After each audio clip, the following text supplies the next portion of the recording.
the year and stuff. Hey, well, there we go. So yeah, we were chatting. So everybody, this is Vinny. How you doing, Vinny? Good, man. Good, Charlie. How are you? I'm doing pretty solid. I gotta say, it's Friday. The money's going in. Q1's doing solid. Q4 was solid. I can't really complain. My trainer, I told him to like make me regret walking to the gym, and he did his job. So I'm in a world of hurt. I think after this, I'm gonna get a mani pedi, some fried chicken, and watch RuPaul. That's my night. Ooh, it sounds like a good Friday night. I know exactly what your trainer likes to do, work out legs. That's my favorite thing, man. Yeah, Pride man. themselves in their thighs and their calves. So Oh, yeah, it was quads and calves day today. So lovely. just like all of it. So yeah, man, this is not a like do you lift bro type thing. You just happened to pop into that thing. But anyway, so I'm so glad to have you on in here, and I know that we've been knowing each other for a while now. I think we found each other on Utopia like last year, some other time, and so I was just really curious for you, knowing as a Facebook advertiser, somebody's starting to see some stuff. How are you feeling about 2022? And like, what are you doing right now? And so far as like trying to, what is the strategies that you're really going in for? What is like, how are you building to scale? What does success look like for you? Talk to me about just like, how are you making 2022, your best life? You know what I mean? Yeah, so it's an incredible question. So first, I'd like to give a little bit of context. I've been running Facebook ads for 2.5 years, and one thing that when I first started working alongside you is that I had to relearn what I had learned in the past, which was absolutely insane for me. It was a tough transition to go through, but more and more that I learned, I was able to start to see, okay, I understand why I thought like this and why other people taught me this hack or taught me this type of retargeting system and why it doesn't make sense anymore. Once I was able to go through that myself mentally and visualize it, I was able to think, okay, finally, I see a clearer vision. I actually got a question earlier today. I was in the Utopia chat and I was chatting it up with a couple of friends, and Leon, who's is a buddy of mine, he goes, oh, NK, they're like, dude, it's 2022. Facebook ads is going down. And I said, yeah, for the people that want to hack it, for the people that don't understand it anymore. And he said, do you have any faith in the Facebook ads coming into 2022? And I said, a lot of faith, more faith than I actually had the past 2 years of running Facebook ads. I feel more competent, and I feel that my testing process actually has a meaning and a purpose behind it that's more stable overall. And he said, what? And so just going back to that point, it felt really good to me to be able to feel confident coming into 2022. So. Yeah, no, I love it, man. And there's a couple of things you said in there that I think are really big. Like one is the hacks, all of that stuff and having to unlearn what you learned. Like, talk to me, like, what are a couple of things that you used to think were like paramount to success that now is something you wouldn't touch with somebody else's 10-foot pole? Yeah, so that's one thing is specifically, I remember working with, I was working with a bunch of small clients all at the same time. And I was working with about 17 different accounts at the same time. And I was constantly competing to get better ROAS. So every single day, I would micromanage my ads. I would be spending countless hours on looking, okay, this ad's doing good. Okay, turn this one off. Okay, now turn this one back on. Okay, this one was doing good 3 days ago. This one, and just going back and forth. And I'm like, okay, that's just a lot to manage all in one day, but I was able to do it mainly because I had my handy dandy notebook and I was writing everything down just to remember everything. I know, right? The notebooks. And what they would tell me is that, hey, we're looking for a specific ROAS. That would be literally a part of my onboarding call. And I remember working with a company called Silver Linings Herbs and Vitamins. It was vitamins and supplements specifically for horses. So horse feed. And their product was actually really good. And I said to myself, I said, if I had a horse, I'd really like this product because the labels are transparent. One thing that they had that was a huge benefit was that AOV was really high. It was about 125 to 175 AOV roughly. which was great. And we had built a landing page for them on ClickFunnels and stuff. And so we were able to sell about we're going for 1 to 3 bottles every single sell. So sometimes the AOV would be even up to $200, which was absolutely phenomenal. And we were averaging every month 3x ROAS. And on month 4, I remember that they sent us a message and said, and remember, this client's paying us $500 a month. Okay, $500 a month. So that's really little. and they said, hey, we're done working with you guys. And I was flabbergasted, just absolutely. It was like a right hook straight from my blind spot. And I said, wait, what happened? They said to me, well, we can't afford your services anymore, plus running Facebook ads. They said it just, the Facebook ads aren't doing good enough. And I said, here are the screenshots right here. This is exactly what's happening. And we had built think about this, but also had built them on a landing page. We were optimizing that on a weekly basis as well.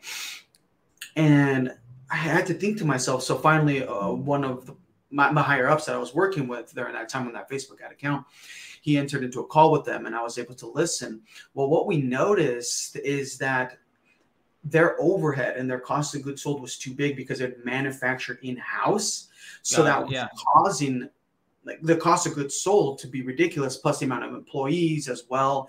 And even with that 3x ROAS month over month didn't make a difference in their business. So that's one thing that I really had to unlearn. Yeah, the ROAS stuff, I tell people all the time, like the trick to making it work isn't your ROAS, because your platform ROAS is basically nonsense. The number doesn't mean anything anyway. There's like this equation. There's like, I like to call like the golden equation of direct to consumer. Really anything, but for the purpose of this conversation, golden equation of direct to consumer, which is like your cost of goods plus your cost of per acquisition of a sale. Because remember, a sale is not a customer, right? Like having a customer is very different than making a sale. Those are two very functionally different things. The two of those added up, divided by the LTV of that offer, really lends you into volume and headroom. Like I've scaled brands where we got to a 3x, 4x. I had a brand, alcohol delivery company 2 years ago, and they had a Facebook rep running it, and he was stoked. He got it to 3.5x on like 600 a day. Fantastic. And they were making like 10, 15 grand profit a month. Awesome. They were happy. I came on board, and instead of looking at it that way, we looked at profit margin of each individual sale, that COGS plus CPA, parentheses, divided by LTV, and got it that way. So we understood we were making $22 on a sale. We got them up to $3,000 a day.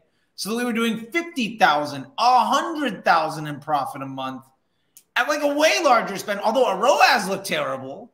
Right. But it was because we started measuring business metrics that mattered. You know, we weren't concerned about CPMs and CPCs and click-through rates of an ad and trying to maximize the ROAS. I've maximized that ROAS so damn good, the business damn near went out of business so many times. Because, oh yeah, great, you're making $10 for every dollar you spend, but we can only afford to spend $100 because we have no revenue. We have no volume. And that lack of context, man, I tell you, I think it's crushing people. And I love that you said that. I mean, I think, you know, you went through the MBA program. I think one of the things that we talk about so much in the MBA program is that concept of Scrum Doc and ecosystem ROAS and being able to measure that lift, right? Incremental to your business to understand what is the value of what I'm doing, and ultimately what's the most important thing that I can do. And I mean, it makes sense to me. I mean, that's why I teach it and I've been using it for years, but I'm super curious, like for you, is that where you're getting some of this confidence from, some of this knowledge, some of this of like, I don't look at ROAS anymore because it doesn't matter. This is the metric. These are the things that are important. Is that working out for you these days? Yeah, it is working out for me. And it's actually working out quite well because even in my own e-commerce business, and I was even talking to my wife about this because we're just barely opening up her e-commerce store, is, honey, like, are we able to look at the overall ecosystem of everything that we're doing? And then when we're able to do that, we are able to look at it more holistically and give us a greater idea of how much traffic we really need from Facebook and how much we want to spend on Facebook to make us profitable. And when we look at look at it holistically, I actually have a good example of this. I worked with an account. The brand was called Moody Girl. It was a energizing chocolate specifically for women. And what we noticed, again, we were looking at the project and saying, hey, we're doing a good job. But what we noticed is that her back-end systems or everything else, she was relying strictly just on Facebook, not looking at the business over holistically, even though her husband was a digital marketer himself. But we had like no email set up, no sequences, no LTV. We had no idea how many people were coming back and buying once again. So that fundamentally changed my perspective, because once I started to think about all the previous clients that I had worked with, and I thought, man, there's so much more that we could have done if we looked at the entire ecosystem. Yeah, I can't tell you how many times, like, I feel like something I try to tell people is, if you can make Facebook simple, like, one of my objectives is to make Facebook projectable and simple and steady so that it takes a couple hours a week to really manage. That means now you have a steady stream of individuals to some funnel or some offer, whatever you want to call it, some gateway. And then you can spend the rest of the time maximizing the value of that. And I think, in the last Q&A in the MBA program, because every week we have classes and one-on-ones and stuff. And in the last one, we really got into this idea of maximize the volume of everything that you can down to that offer that has the best, D2C equation outcome. And then, our favorite little Google Analytics thing that we talk about all the time, the user flow, and find where that bottleneck is. And if you can just figure out what the issue is in that bottleneck to explode the LTV, or if you make a 10% change in that last piece of that customer journey, that could be a 20, 30, 50% increase of your Facebook ad spend. And there's nothing you're going to be able to do on Facebook ads. For instance, with this chocolate company, no Facebook ad is going to increase is going to make somebody buy 3 times after they bought, but there's no email set up, no SMS, no customer service set up. Like, so much of being successful as a Facebook marketer is figuring out how to make Facebook stable and then figuring out what is wrong with the business. I've always said, like, the light bulb moment for me was, my job isn't to spend the money and let you know how good I did with it, right? My job is to understand why you're not giving me twice as much and to let you know the problem in your business you need to fix so that I can spend twice as much money, because your Facebook media budget is an output of the rest of your business success. And that fundamentally changed so much for me. So much. So with that being said, like, what are some of the things that you used to do to juice that ROAS that now, like, you're just not even thinking about it anymore? Retargeting, honestly, retargeting a lot. Again, it's for that company specifically, we would run a lot of retargeting for her to help out with gathering. Like, we would say, all right, how long does 5 bars of chocolate last for you? She says, sure, well, about 30 days. I said, okay, cool. So then engagers after 30 days, 60 days, so on and so forth. Right? We wanted to bring people back in so we could reconvert them, so on and so forth. That was one thing that I did to bump up that ROAS. And again, this is something that I learned, and I had to reframe my thought. I said, how do I identify the bottlenecks? I would like to talk about that just a little bit, because I know you and I have talked about that personally a lot. Oh yeah. In depth. I love it. That's what the one-on-ones are so much fun. We have fun. It's like we're on the phone for however goddamn knows long. And it's one of my favorite parts about things, is getting to talk to people like you about this kind of stuff right here. Please. Yeah, it was one of my favorite things as well, actually. I was looking back on the recording because I wanted to bring on a new client. And I was actually showing him our fun Google Analytics funnel builder. I was showing him yesterday. I said, oh, this is so cool. He said, dude, I didn't even know Google could do that. And I said, I know. And so we were talking about it, and I said, okay, we need to identify the bottlenecks. How many businesses I've worked with that don't know what their bottlenecks are in their business. They just want you to do exceptionally well on Facebook. It blows my mind. And now that I think it back with all the clients that I work with, the amount of bottlenecks that we identified but never did anything about because we never thought of it like that. The reframing in my brain has helped so much. So when I onboard or work with a new client, I say, okay, look, we're going to work by objectives, by business specific business objectives. And we're going to identify these bottlenecks. And then we're going to, like you said, open up the floodgates, say, okay, what's the next bottleneck? Okay, how do we continue building this? And how do we spend more on Facebook? And I never thought about how do we spend more on Facebook. I always thought, how do I maximize the spend that I currently have on Facebook to make the numbers that I get look really good? So just tie it back into ROAS, right? How many ads do I need? How many creatives do I need? And all those. Yeah, no, I love it and that's great to get us into another spot, but just that a business objective. Oh man, I can't tell you how many people like have the crippling mistake of thinking I can spend $1,000 on one offer. So if I want to get to 5,000, I need 5 offers. When in reality,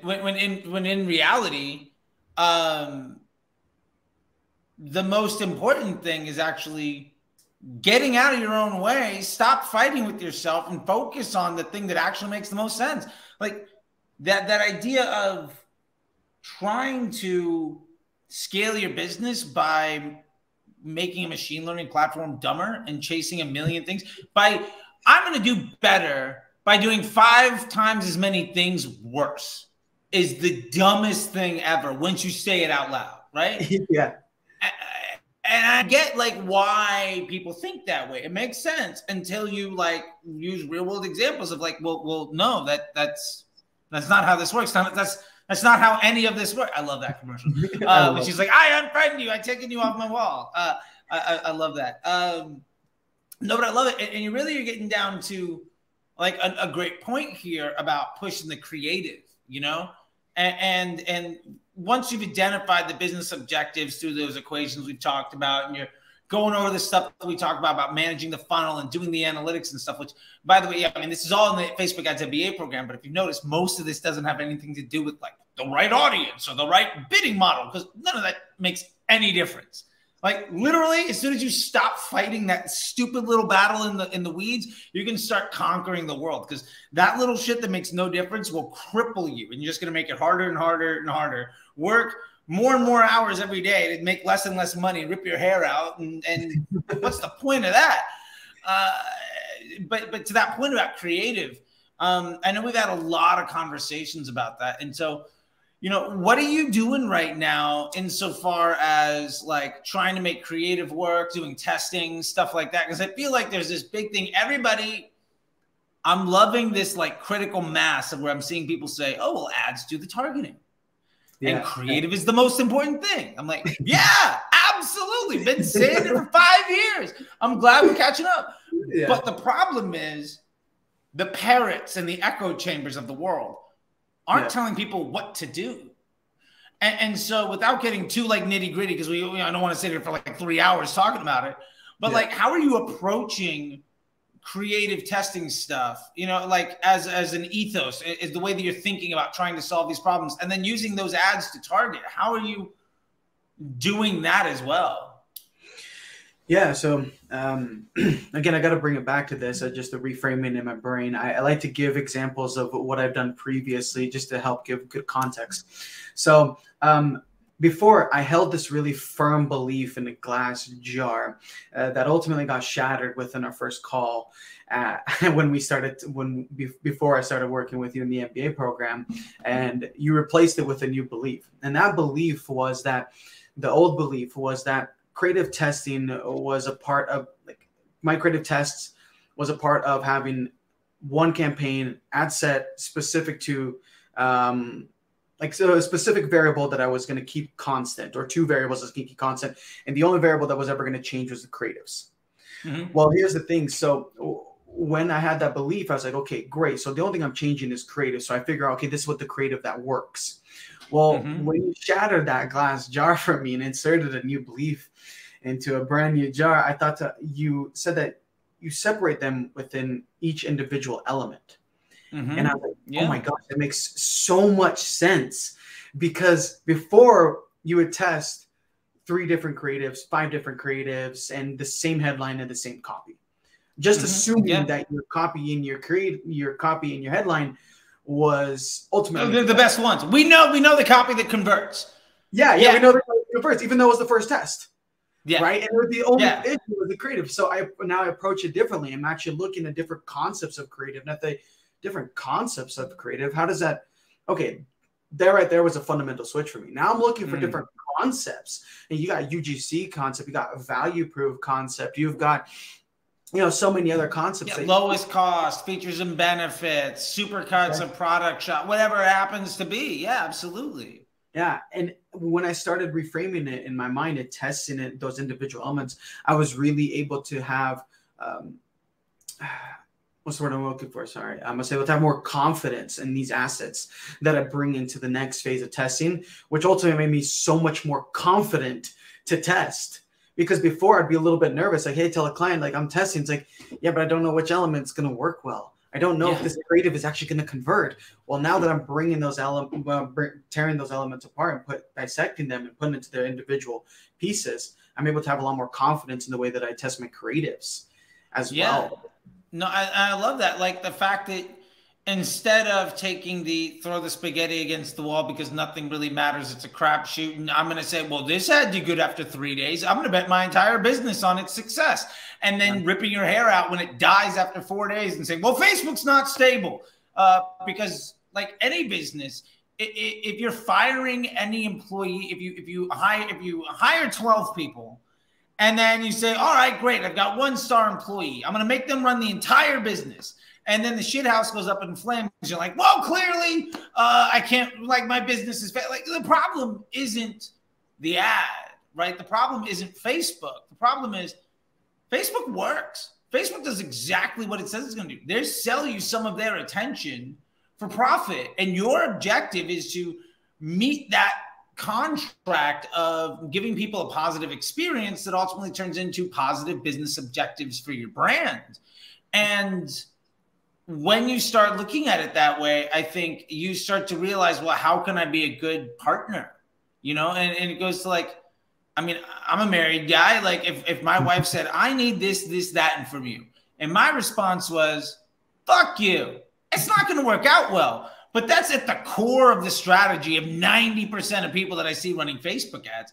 And they're trying to come up, their solution in that analogy would be more like, well, I'm just going to try to come up with more excuses, or I'm just going to try to, handle the symptoms of all the problems instead of really addressing the core issues. And if you don't address the core issues, you're never going to be able to move forward. And, like you can't move mountains if you're always worried about the little pebbles, right? It's just never going to happen for you, And one of the things I love about the concept stuff, and it's something that we talk about all the time, and I'm curious to see how this is working out for you, but targeting, right? Like we're talking about primarily using broad, and people are like, well, broad doesn't work, Facebook doesn't work, but it absolutely does. And it's just a matter that you are not taught properly.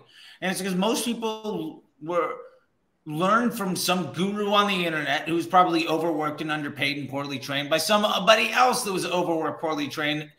And that generation of bad advice and bad advice and bad advice that comes down because somebody rented a Lamborghini and made a get-rich-quick scheme 5 years ago, and just nobody's bothered to make it better. Because I feel like stuff that makes sense, that's easy, where you can just recycle that information, is so much easier for people to digest and so much easier for them to want to do, instead of really investing in developing real business strategies. And so with that being said, like, how are you seeing these concepts do the targeting for you, and embracing broad versus, 20 interest groups, and trying to keep Facebook dumb as hell for profit, which again, makes no sense when you actually think about it in any way. I've yet to hear a single logical conversation of, well, Facebook's a machine learning platform.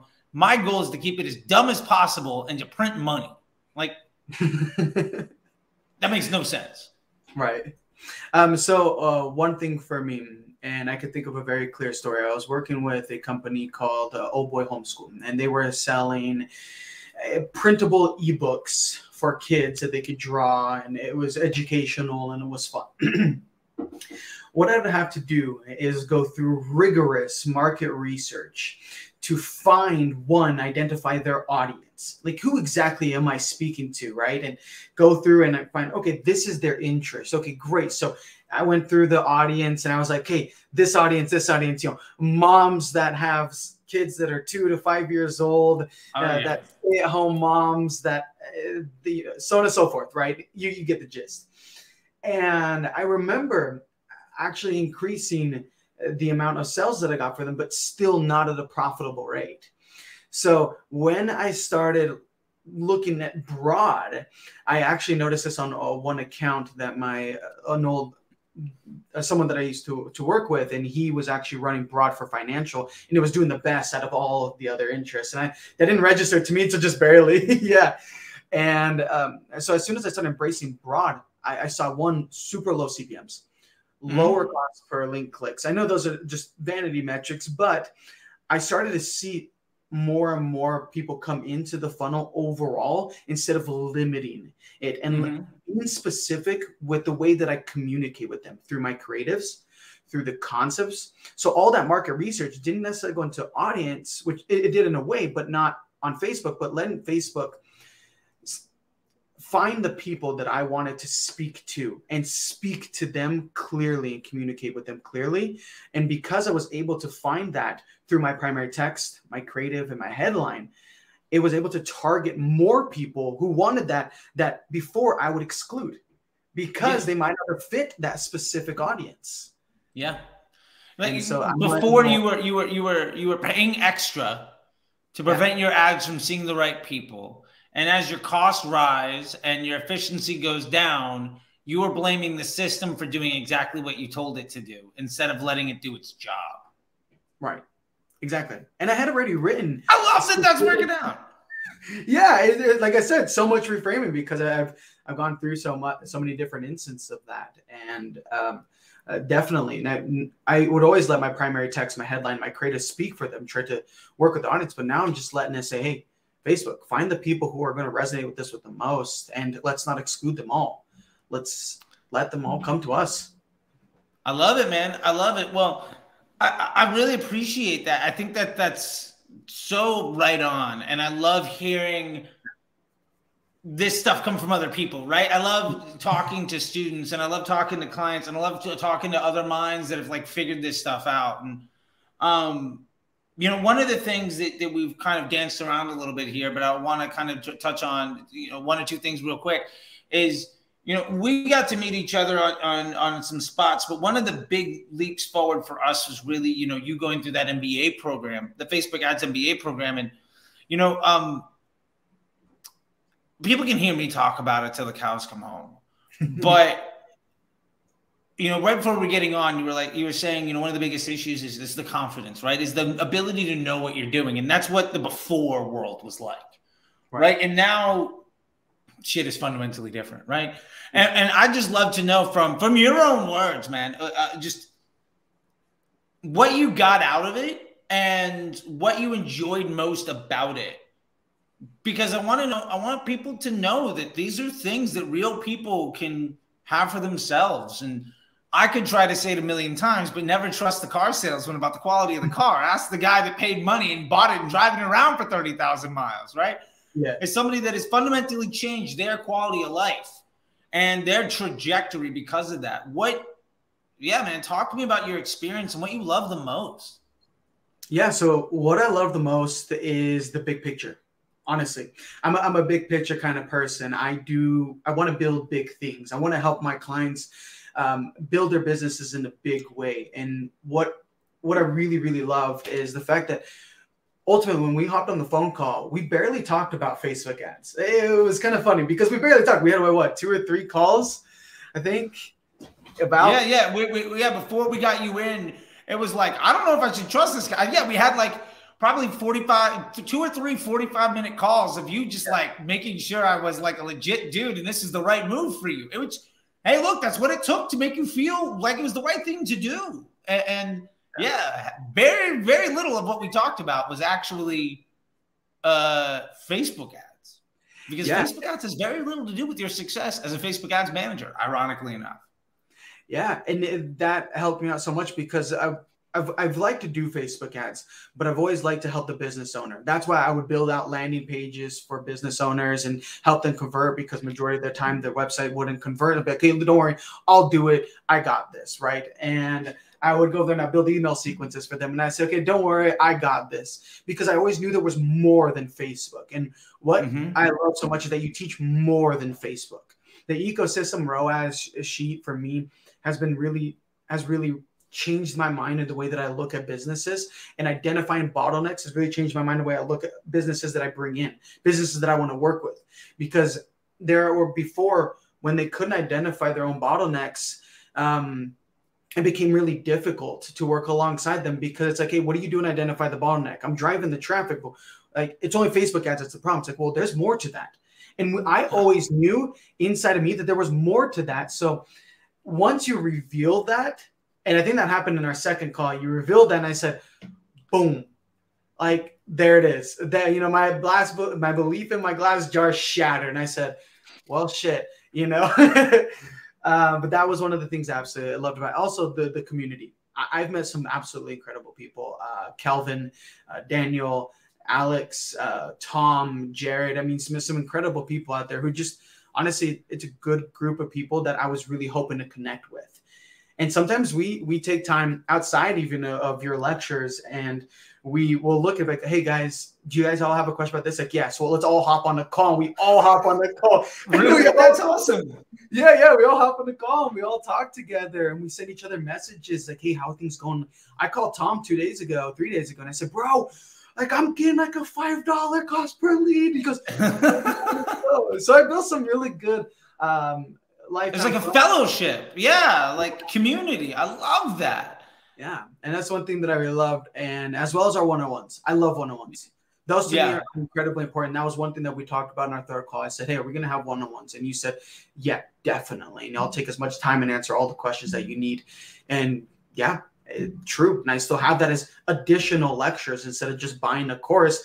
I have like real world lectures that we can actually go through with real life questions and instances that I can tell. Yeah, opening up your screen, recording the whole phone call, diving through, like answering your questions, holding your hand through all of these individual things, giving you direction to the next pain points, like letting you know, okay, here's the 5 things you're going to do. And in 7 days, this thing's going to go wrong. So let's prep for it now. Like all of that stuff, like knowing what to do. And I love to see people blossom through all of that stuff. And I think, you know, to wrap things up, the most important thing about that is you were trying to make a decision on whether or not you were going to take control of the rest of your life and what that direction looked like. And now you're a elite level marketer that is, you know, taking on clients and doing really great stuff. And I mean, I love it. And part of the thing too is when you have new clients and you have new questions and stuff, there's that community. So it's not just like, well, I graduated, what am I going to do? It's like, well,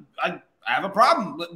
I'll talk to you on Thursday or whatever, right? Yeah. And that's so great, and I love that. And so with that being said, like I would love to like leave the floor to you on this thing of like, how can people find you? Like maybe they really dug what you're doing. Maybe they're unhappy with the people that are going on. Maybe they just want like, can Vini audit my account and maybe I can work with him if he actually knows what he's talking about? And like, yeah, because I want to make sure that people either, you know, maybe they're trying to change what they're doing and they can reach out to you to be like, all right, is this for real? Or maybe they're struggling and they don't necessarily want to do it themselves, but they're very unhappy with the, like, you know, very low quality support they're getting from some big fancy name of a whole bunch of people that are overworked, poorly trained, and underpaid, and they're not getting the love they deserve. So with that being said, I'll leave the floor to you, man. How can people find you? What are you up to?